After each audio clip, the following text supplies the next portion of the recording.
Cek. Baik. Bismillah. Wassalatu wassalamu ala sayyidina Rasulillah. Assalamualaikum warahmatullahi wabarakatuh. Alhamdulillah. Alhamdulillahi hamdan katsiran tayyiban mubarakan fih. Alhamdulillah thumma alhamdulillah alladzi ja'alana min ummati Rasulillah sallallahu alaihi wasallam. Asyhadu an la ilaha illallah wa asyhadu anna sayyidana Muhammadan abduhu wa rasuluhu la nabiyya ba'dah. Allahumma salli ala sayyidina Muhammadin fil awwalina wal akhirin. Allahumma salli ala sayyidina Muhammadin fi kulli waqtin wa hin wa ba'd. Alhamdulillah, puja-puji syukur kita kehadirat Allah Subhanahu wa taala. Salawat dan salam semoga selalu tercurahkan kepada junjungan kita Nabi besar Nabi Muhammad sallallahu alaihi wasallam. Juga kepada keluarga Rasulullah sallallahu alaihi wasallam min ali baitihil kiram. Juga kepada seluruh sahabat Rasulullah sallallahu alaihi wasallam radhiyallahu anhum ajma'in, dan kepada seluruh umat Rasulullah sallallahu alaihi wasallam ila yaumil ma'ad insyaallah.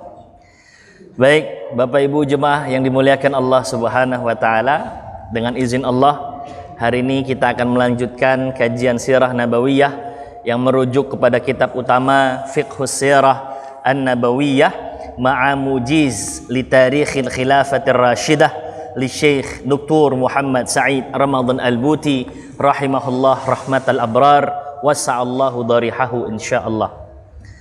Baik, di pertemuan sebelumnya kita membahas tentang usaha Rasulullah sallallahu alaihi wasallam untuk mendatangi qabilah-qabilah, memperkenalkan agama Allah Subhanahu wa taala, dan mulai terlihat hilalnya. Mulai ada yang merespon dakwah Rasulullah sallallahu alaihi wasallam. Ya. Di sebuah tempat, setelah beberapa kali berusaha dan Rasulullah sallallahu alaihi wasallam selalu mendapati kegagalan untuk mensyiarkan agama Allah Subhanahu wa taala. Setiap musim haji, Rasulullah sallallahu alaihi wasallam selalu mendatangi kabilah-kabilah, mengajak kepada agama Allah Subhanahu wa taala. Kabilah-kabilah yang didatangi Rasulullah tuh tidak ada yang menerima dakwah Rasul. Ya.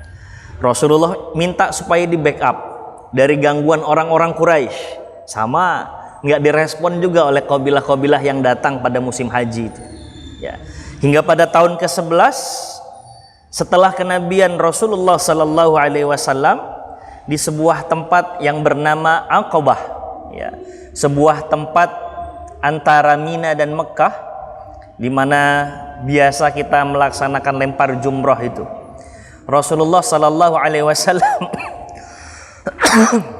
laqiya rahtan minal khasraj aradallahu bihimul khair. Rasulullah berjumpa dengan sekelompok orang, ya. Kanu sittah, 6 orang. Ada As'ad bin Zurarah, Auf ibnul Harith, ada Rafi' ibnu Malik, Qutbah bin Amir, Uqbah bin Amir, wa Jabir bin Abdullah. 6 orang dari suku Khasraj yang Allah sudah merencanakan itu dalam episode kehidupan Rasulullah sallallahu alaihi wasallam, dan Allah menghendaki kebaikan dari 6 orang yang Rasulullah temui ini. Ya. Pada saat itu Rasulullah bertanya kepada mereka. Ini kita flashback sedikit ke belakang. Rasulullah nanya sama 6 orang Khasraj ini, man antum, kalian ini siapa? Kata Rasul. Faqalu nafar minal Khasraj, kami orang-orang Khasraj.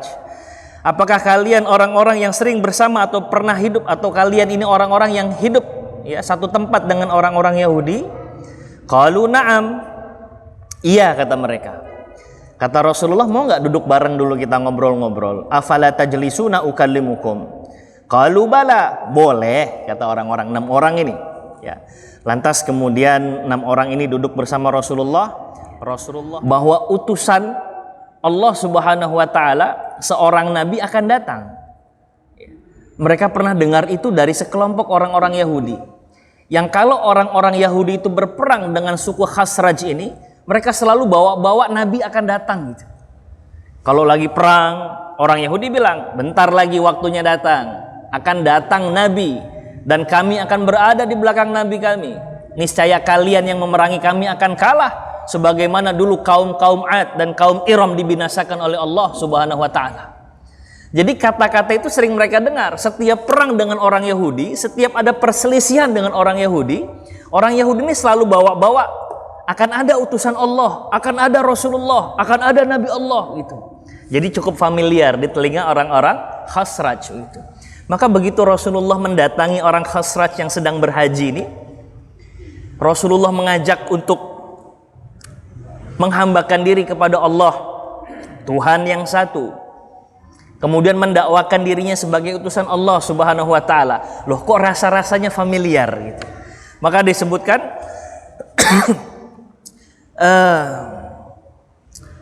qala lahumul yahud, mereka sering dengar orang Yahud, inna nabiyyan mab'usul an qad atalla zamanuh sanatabi'uhu wa naqtulukum ma'ahu qatla 'adin wa iram. Ya. Bahwa nabi itu akan dibangkitkan, akan diutus. Udah nggak lama lagi waktunya. Ini kata-kata orang Yahudi yang mereka serap nih, mereka dengar. Ya, kami akan mengikuti jejak Nabi kami ini. Kita akan memerangi kalian seperti dulu kaum Ad dan kaum Iram itu dibinasakan oleh Allah Subhanahu wa Ta'ala dengan perantara nabinya. Ya. Kemudian Rasulullah Shallallahu Alaihi Wasallam mengajak mereka untuk ayo berada di barisanku, kata Rasulullah, bersyahadatlah kalian. Ya. Maka orang-orang ini menerima ajakan Rasulullah Sallallahu Alaihi Wasallam untuk masuk ke dalam agama Islam. Ya. Terus diantara mereka saling berbisik, wa qalu ta'lamuna wallah innahu linnabiyil ladzi tawa'adakum bihi yahud fala yasbiqannakum ilaih. Ini dia nih, nabi yang disebut-sebut sama orang Yahudi. Jangan sampai kita kedahuluan sama orang-orang Yahudi. Ayolah kita berbaiat saja, kita bersyahadat saja masuk ke dalam agama Nabi ini. Ya. Maka dakwah Rasulullah Sallallahu Alaihi Wasallam mulai terbuka. Ya. Setelah berapa tahun usaha Rasulullah Sallallahu Alaihi Wasallam, nggak pernah lelah, ditolak, tidak diindahkan, dihinakan, tapi Rasulullah terus sabar mendakwahkan, mensyiarkan agama Allah Subhanahu Wa Taala. Sampai datanglah waktu itu tahun ke-11 Hijriah, ketika ada 6 orang dari suku Khazraj mau mengikuti ajakan Rasulullah Sallallahu Alaihi Wasallam masuk ke dalam agama Islam. Ya, 6 orang ini pulang lagi. Di tahun berikutnya, ya, datanglah 12 orang. Yang 10 orang dari suku Khazraj, yang 2 orang dari suku Aus. Suku Aus sama suku Khazraj adalah suku asli orang-orang Yathrib atau orang-orang Madinah. Ya. Disebutkan wantasharal Islam khilala tilka sanah fil Madinah. Ternyata Islam mulai menyebar tuh dari 6 orang tadi ke rumah-rumah orang Madinah. Ya. Walamma kana al-'amul ladzi yalih, di tahun setelahnya, wa fil mausim minal ansar isna asyara, wafa al-mausim minal ansar isna asyara rajulan. Ya. Datanglah 12 orang Ansar. Mereka menemui Rasulullah Sallallahu Alaihi Wasallam di tempat yang sama. Di mana tempat namanya? Aqabah. Ya, Aqabah. Wahiyal aqabatul ula, disitulah terjadinya bai'atul aqabah, janji setia untuk membersamai Rasulullah Sallallahu Alaihi Wasallam tahap pertama, bai'atul aqabah, bai'at pertama. Ya, kalau yang 6 orang sebelumnya hanya masuk ke dalam agama Islam, syahadah, tapi yang 12 orang di tahun ke-12 itu berbai'at. Ya, pernah kita terangkan sebelumnya bedanya syahadat dengan bai'at. Kalau syahadat itu masuk ke dalam agama Islam dengan asyhadu an la ilaha illallah wa asyhadu anna muhammadar rasulullah. Kalau baiat itu bayatuka, mengucapkan janji setia. Ya, janji setia. Itu bedanya. Naam. Fabaya'u Rasulullah sallallahu alaihi wasallam ala bai'atin nisa. Jadi mereka berbaiat kepada Rasulullah. Mereka menyebutnya seperti baiatnya para perempuan. Kenapa disebut baiatnya para perempuan? Karena di dalamnya tidak ada pasal-pasal tentang jihad. Ya, jadi memang perempuan kan tidak diminta untuk berperang.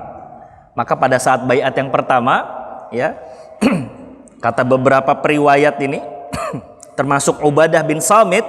Ubadah bin Samit ini salah satu yang berbaiat dengan Rasul. Waktu pertama kali itu baiat kita seperti baiat perempuan karena nggak ada pasal atau nggak ada perjanjian tentang jihad. Jadi pokoknya kita masuk Islam saja. Terus kita janji setia untuk berada di barisan Rasulullah Sallallahu Alaihi Wasallam. Ya.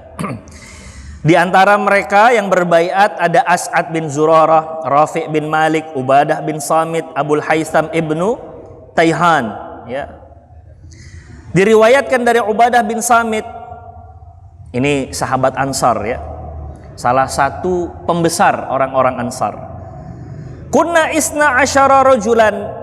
Riwayat Ubadah bin Samit menceritakan, kata Ubadah bin Samit radhiyallahu an, kami waktu itu 12 orang. Faqala lana Rasulullah sallallahu alaihi wasallam, Rasulullah sallallahu alaihi wasallam berkata kepada kami yang 12 orang ini, ta'alau bay'uni. Baik, saatnya kalian membaiat diriku, kata Rasulullah sallallahu alaihi wasallam. Ala alla tusyriku billahi syai'a. Berjanji bahwa kalian tidak akan syirik, mempersekutukan Allah Subhanahu wa taala. Itu satu. Wala tasriqu, jangan kalian mencuri. Wala taznu, jangan kalian berzina.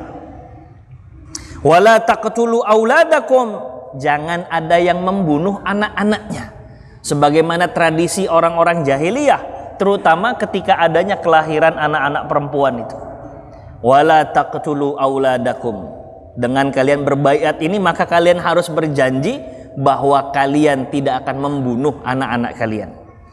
Wala ta'tu buhtan, ya, taftarunahu baina aidikum wa arjulikum, jangan kalian sampai mengatakan kedustaan, jangan kalian bersumpah palsu. Ini pada saat baiat pertama. Wala ta'suni fi ma'ruf, jangan kalian menyelisihi diriku dalam kebaikan, jangan kalian bermaksiat kepada diriku dalam keburukan, ya. Kalau kalian lakukan itu, maka pahala Allah akan mengalir untuk kalian, ya. Tapi kalau kalian mengingkari apa yang menjadi baiat kalian kepada diriku pada hari ini, Allah mengetahui apa yang kalian lakukan, maka terserah Allah mau apakan kalian. Kalau Allah berkehendak, Allah akan binasakan kalian, ya. Kalau tidak, urusannya kepada Allah Subhanahu wa taala, ya. Fabaya'nahu ala zalika, kata Ubadah bin Samit, maka pada hari itu kami berbaiat di hadapan Rasulullah sallallahu alaihi wasallam, ya. Falamma aradul insiraf, ketika 12 orang ini mau pulang ke Yathrib, ke Madinah, ba'asa Rasulullah sallallahu alaihi wasallam ma'ahum Mus'ab ibnu Umair. Rasulullah mengikut sertakan sahabat beliau yang namanya Mus'ab bin Umair. Pernah dengar nama sahabat ini? Radhiyallahu an. Mus'ab ibnu Umair, ya. Wa amarahu ayyuqri'ahumul Qur'an. Rasulullah meminta Mus'ab supaya ngajarin penduduk Madinah Al-Quran. Wa yu'allimahumul Islam, ya. Wa yufaqqihahum fid din. Fakana yusamma muqri'al Madinah, ya. Kemudian meminta kepada Mus'ab itu untuk mengajarkan Islam, mengenalkan Islam kepada orang-orang Madinah. Terus kemudian membuat mereka paham terhadap agama ini, sehingga Mus'ab bin Umair itu diberikan nama oleh Rasulullah sallallahu alaihi wasallam Muqri'ul Madinah, ya. Muqri itu qari, orang yang membacakan, ya. Muqri'nya Madinah, ya. Nah, itu julukan bagi seorang Mus'ab ibnu Umair. Ya, selesailah Bai'atul Aqabah yang pertama. Jadi mulai banyak lagi nih. Awalnya 6 orang, terus di tahun ke-12 ada 12 orang. Ya, bertambah pengikut Rasulullah sallallahu alaihi wasallam. Baik. Pelajaran yang pertama ketika Rasulullah sallallahu alaihi wasallam tadi di tahun ke-11 mengenalkan agama Allah kepada 6 orang, ya, dari suku Khazraj. Ternyata mereka menerima agama Allah. Mereka menerima ajakan Rasulullah sallallahu alaihi wasallam. Alasannya apa tadi? Karena mereka sudah familiar. Mereka sudah ada ilmu tentang kedatangan Rasulullah sallallahu alaihi wasallam. Ya. Sehingga mereka menjemput hidayah Allah Subhanahu wa taala. Maka hidayah itu memang harus diawali dengan ilmu. Ya. Hidayah itu harus diawali dengan ilmu. Ada satu pembahasan dalam kitab Bidayatul Hidayah itu yang kita kaji sama Ustadz Aska itu. Di dalam kitab Bidayatul Hidayah disebutkan annal hidayata allati hiya thamratul ilm laha bidayah wan nihayah wala wusul ila nihayatiha illa ba'da ihkami bidayatiha. Bahwa hidayah itu adalah buah dari ilmu. Jadi ilmu outputnya bisa jadi hidayah, atau buah dari ilmu adalah hidayah. Ada permulaan dan ada akhirnya. Permulaannya ilmu, akhirnya adalah hidayah. Tidaklah seseorang bisa sampai kepada akhirnya sebelum dia memulai dari permulaannya. Maka tidaklah seseorang sampai kepada hidayah kalau dia nggak mulai dari ilmu itu sendiri. Nah, jadi ini salah satu nih, bahwa orang-orang Khazraj dia bisa menerima hidayah Allah Subhanahu wa taala karena sebelumnya ada ilmu, ada maklumat tentang kedatangan seorang nabi yang terus-menerus diungkapkan oleh orang-orang Yahudi. Lah kok dilalah orang-orang Yahudinya malah nggak nerima. Nah, ini lain perkara. Ya, sudah ada ilmunya tapi mereka menolak kebenaran. Nah, ini lain pasal. Orang Yahudi harusnya kan lebih menerima itu. Tapi orang Yahudi ini kecewa. Kenapa Nabi itu bukan dari orang-orang mereka, bukan dari Bani Israel dan keturunannya. Itu yang buat mereka kecewa. Ya. Jadi orang tuh tidak mau masuk Islam kebanyakan karena 2 hal. Satu, karena ketidaktahuannya, adamul ilm, dia nggak paham, dia nggak tahu hakikat Islam. Yang kedua, karena kesombongannya, dia takut kehilangan pengikut, dia takut kehilangan pengaruh, dia takut kehilangan kedudukan, sehingga kesombongannya itu menghijab dirinya dari agama Allah Subhanahu wa taala. Itu yang terjadi kepada orang-orang Yahudi. Ya. Nanti ada satu part nih, kita bisa lihat nanti kalau udah pembahasan ketika Rasulullah di Madinah. Ya. Ada beberapa orang-orang Yahudi itu yang jelas-jelas mengingkari Rasulullah, bukan karena mereka tidak tahu, tapi emang karena nggak mau saja. Rasulullah SAW, Nabi itu bukan dari orang-orang Bani Israel, bukan dari keturunan Yahudi. Ya. Nanti ada salah satu rahib Yahudi yang masuk dalam agama Islam. Ya. Rabi Yahudi itu termasuk petinggi orang-orang Yahudi. Ya. Dia datang kepada Rasulullah SAW. Saya lupa namanya. Hanya saja begitu dia datang sama Rasul, Rasulullah SAW bilang, apa yang bisa kita lakukan supaya orang-orang seperti dirimu ini mau mengakui agama Islam, layaknya engkau mengakui agama Allah Subhanahu wa taala dengan kebersihan hatimu. Maka kata orang Yahudi yang masuk Islam nih, nampaknya sulit ya Rasul. Kok bisa? Coba saja ya Rasul, kau kumpulkan saja rabi-rabi Yahudi ya di rumahmu, terus kau tanya apakah mereka mengenal diriku.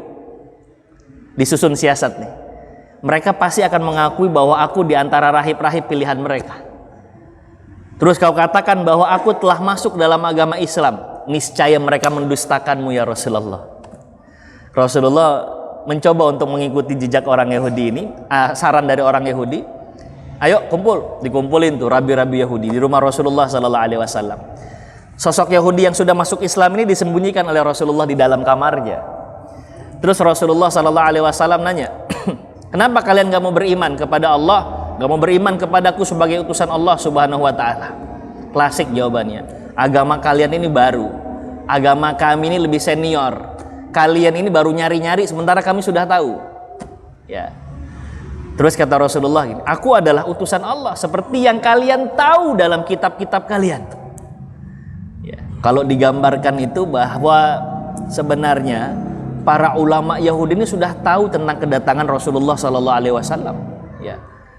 Bahkan mereka lebih kenal kepada sosok Rasulullah ketimbang anak-anak mereka sendiri. Al-Quran berbicara tentang itu, tapi mereka nggak mau mengakui. Lantas kemudian Rasulullah menyebutkan nama Yahudi yang udah masuk Islam ini, Allahumma shalli ala Muhammad. Kebenaran saya lupa namanya itu. Ya. Lupa saya nama aslinya siapa itu. Rahib Yahudi ini. Rabi Yahudi. Ditanya sama orang-orang Yahudi, "Kalian kenal nggak dengan sosok ini?" Sebut aja Abdullah ya, hamba Allah. "Kalian kenal nggak dengan Abdullah ini?" Maka orang Yahudi bilang, "Iya, dia adalah di antara rabi-rabi terbaik kami orang Yahudi." "Apa pendapat kalian kalau dia masuk dalam agama Islam?" "Oh, nggak mungkin dia masuk dalam agama Islam sementara dia adalah panutan kami orang-orang Yahudi." Terus Rasulullah panggil nih si fulan Abdullah ini. Abdullah, keluarlah dan katakan bahwa engkau beriman kepada Allah Subhanahu wa taala. Keluar, terus dia bersyahadat dan berikrar, "Asyhadu an la ilaha illallah wa asyhadu anna Muhammadar Rasulullah." Serentak gitu. Semua rabi Yahudi yang ada di rumah Rasulullah sallallahu alaihi wasallam mengatakan bahwa fulan ini adalah pendusta. Dia nggak layak dijadikan panutan dalam agama Yahudi. Ya. Jadi nggak mau nerima itu. Ya. Karena kesombongannya mereka. Ya. Dan begitulah. Ada beberapa lagi tabiat-tabiat Yahudi yang kalau kita lihat dalam sejarah Islam ini makin tahu kita, karakternya nggak berubah dari dulu ya begitu. Ya. Ada Finhas di zaman Abu Bakar As-Siddiq, dia punya karakter sendiri. Ya. Melakukan riba, dari dulu Yahudi itu. Hanya saja Yahudi itu ribanya kepada non Yahudi. Kepada sesama Yahudi mereka nggak melakukan riba. Hadza huwa Yahud. Ya, hadza huwa Yahud. Karena ilmu tadi ya, ilmu ini akan mengantarkan seseorang kepada hidayah. Maka setiap orang yang berharap hidayah Allah Subhanahu wa taala, dia harus mengawali dengan ilmu. Dan hari ini kita sedang berikhtiar untuk mendapatkan ilmu dan mendekat kepada hidayah Allah Subhanahu wa taala. Pelajaran selanjutnya jemaah yang dimuliakan Allah Subhanahu wa taala, bahwa Rasulullah sallallahu alaihi wasallam ya, kesabarannya tiada batas dalam mendakwahkan, mensyiarkan agama Allah Subhanahu wa taala. Jadi betul-betul nggak kenal lelah. Ditolak, dihinakan, dijauhkan, sampai disiksa secara fisik, dakwah tetap berlanjut. Disitulah letak dahsyatnya kesabaran Rasulullah sallallahu alaihi wasallam dalam berdakwah. Dan ini menjadi contoh untuk orang-orang yang hidup setelah Rasulullah sallallahu alaihi wasallam, dari para duat, para mubaligh, para alim ulama, bagaimana mereka harus bersabar dalam mensyiarkan agama Allah Subhanahu wa taala. Ya. Jadi sebegitu sabarnya Rasul. Sebenarnya mungkin saja kalau Allah Subhanahu wa taala rubah episode kehidupan Rasulullah itu. Amat sangat mungkin Rasulullah begitu diangkat jadi Rasul, dibuat orang-orang lain itu terpikat kepada Rasulullah dan mau mengikuti jejak Rasulullah sallallahu alaihi wasallam dalam hitungan kedipan mata saja. Amat sangat mungkin. Ya. Layaknya seperti Allah mengisra dan mi'rajkan Rasulullah sallallahu alaihi wasallam yang sepersekian detik, kemudian selesai Isra Mi'rajnya Rasul. Mungkin saja. Tapi kenapa tidak diberikan hal yang demikian kepada Rasulullah sallallahu alaihi wasallam? Supaya umat ini mau melihat bagaimana contoh kesabaran Rasulullah dalam berdakwah dan mensyiarkan agama Allah. Sehingga nggak ada alasan buat para duat, buat para dai, buat para mubaligh, buat para ulama, mereka yang kemudian berat sekali dalam mensyiarkan agama Allah Subhanahu wa taala. Niscaya setiap orang yang memahami bagaimana perjalanan hidup Rasulullah sallallahu alaihi wasallam akan mengatakan, apa yang kita rasakan dari beratnya mensyiarkan agama Allah itu tidak ada apa-apanya dibandingkan beratnya perjuangan Rasulullah sallallahu alaihi wasallam dalam mendakwahkan agama Allah Subhanahu wa taala. Ya.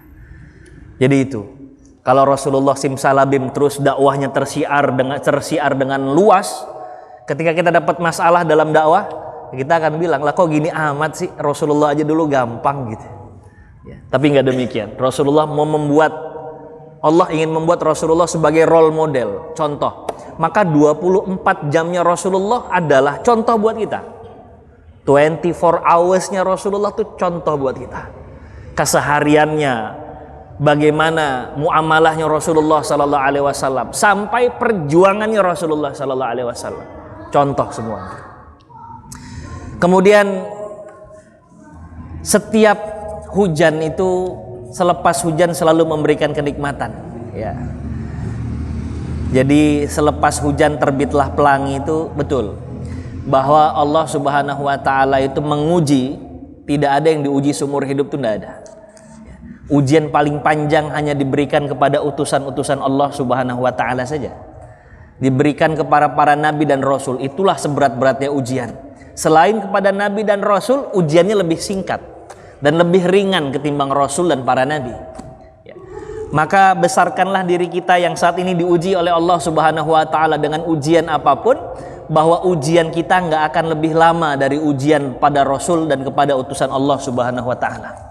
Jadi ujian tuh ya gitu, sebentar saja. Untuk orang tuh bisa naik kelas. Ya. Dengan ujian itu bisa ketahuan orang ini jadi mulia atau malah terhina. Dan ujiannya itu nggak pernah lama. Ya. Apabila dibandingkan dengan Rasulullah sallallahu alaihi wasallam dan utusan-utusan Allah yang lainnya. Ya. Selanjutnya terkait dengan tanggung jawab setiap orang, ya. Fi bai'atil aqabatil ula, dalam bai'atul aqabah yang pertama tadi, ya, telah menerima ajaran Allah Subhanahu wa taala sekelompok orang-orang dari Khazraj, seperti apa yang tadi dikisahkan, kama zakarna. Fa kaifa kanat suratu islamihim wa ma hiya hududu mas'uliyatihim allati hammalahumul islam iyaha. Gimana sih Islamnya orang-orang yang pertama kali menganut itu dari orang-orang Khazraj? Apakah sekedar syahadat saja terus selesai? Maka dikatakan, laqad ra'ayna anna islamahum lam yakun mujarrad nutqin bi syahadatain faqat. Mereka enggak cuma syahadat saja, tapi keislaman mereka betul-betul keislaman yang kafah, ya. Jadi walaupun baru masuk Islam, nggak cuma sekedar syahadat saja, keislamannya kafah.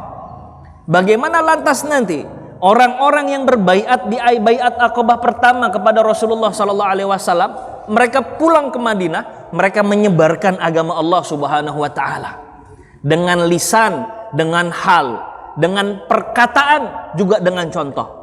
Mereka diamanahi sama Rasul. Kalian jangan mempersekutukan Allah, kalian jangan mencuri, kalian jangan berzina, kalian jangan berdusta, jangan bersumpah palsu, jangan kalian maksiati diriku dengan keburukan, kata Rasulullah sallallahu alaihi wasallam. Itu dipegang betul oleh orang-orang yang melakukan baiatul aqabah itu, sehingga menjadi contoh buat orang-orang di kota Madinah setelahnya. Dan luar biasa itu.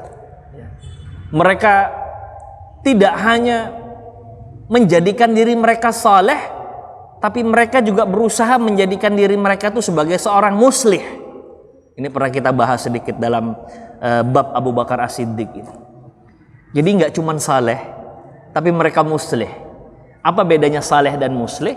Saleh itu individu kita, kedekatan kita dengan Allah Subhanahu wa taala. Tapi muslih, kita menjadi asbab, kita menjadi sebab kesolehan orang lain, atau kita mengajak orang lain untuk sama-sama jadi saleh. Nah, itu muslih. Maka jangan berpuas diri jadi orang saleh. Berpuas dirilah kalau kita mengupgrade kesalehan kita jadi orang yang muslih. Khairun nas anfa'uhum linnas. Sebaik-baiknya orang adalah ketika dia bisa bermanfaat untuk orang lain. Itu yang namanya muslih. Ya. Kita masuk ke surga jangan sendiri, tapi ajak keluarga kita. Jangan saleh sendiri, tapi jadilah muslih untuk keluarga kita. Nggak cuman keluarga, ya, tetangga juga begitu. Jadilah muslih untuk tetangga-tetangga kita, ya, untuk jemaah-jemaah kita. Jadi jangan berpuas diri jadi orang saleh, tapi upgrade jadi orang yang muslih. Ya, ini keislaman orang-orang yang berbaiat Aqabah di Baiatul Aqabah yang pertama, kafah, ya, menyeluruh. Mereka menjalankan perintah Allah. Mereka menjalankan janji mereka kepada Rasulullah sallallahu alaihi wasallam.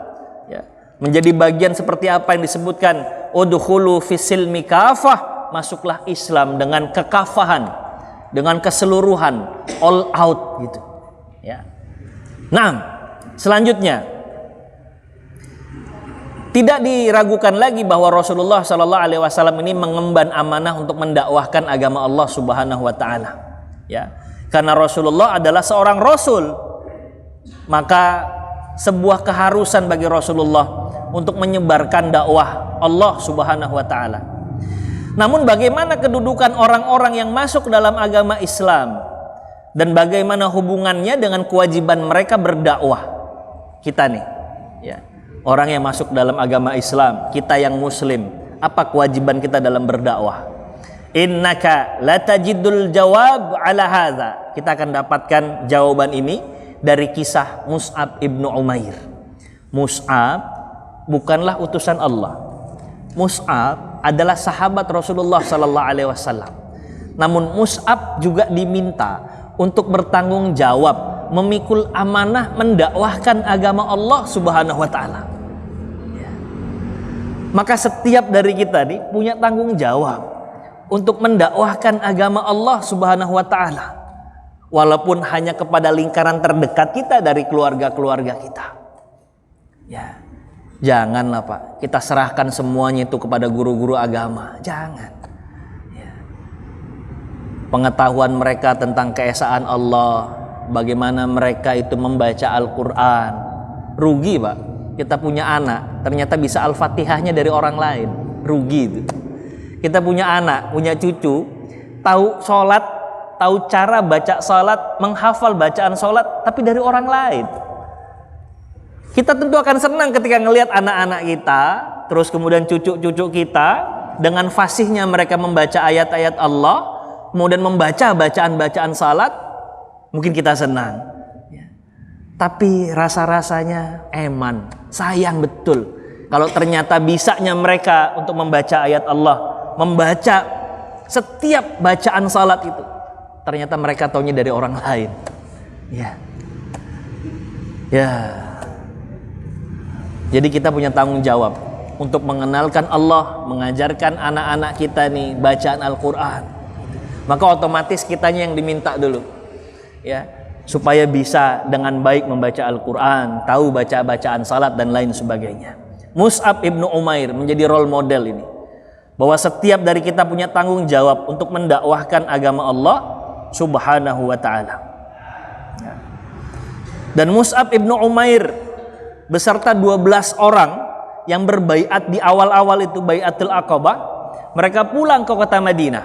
Setahun setelahnya itu hampir setiap pintu kota Madinah mengenal Allah dan mengenal Rasulullah sallallahu alaihi wasallam.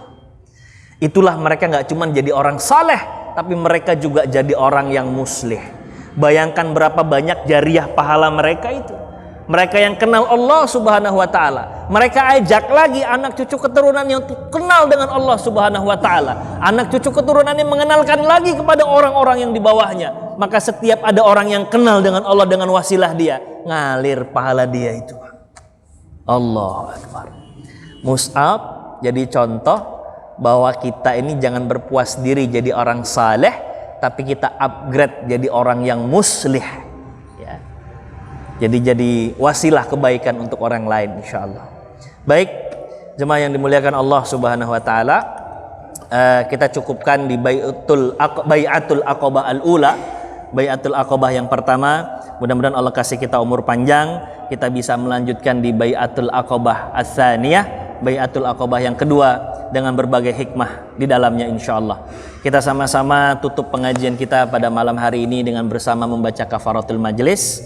Subhanakallahumma wa bihamdika asyhadu an la ilaha illa anta astaghfiruka wa atubu ilaik. Terima kasih banyak. Allahu waliyut taufiq wallahu khairul musta'an. Wassalamualaikum warahmatullahi wabarakatuh.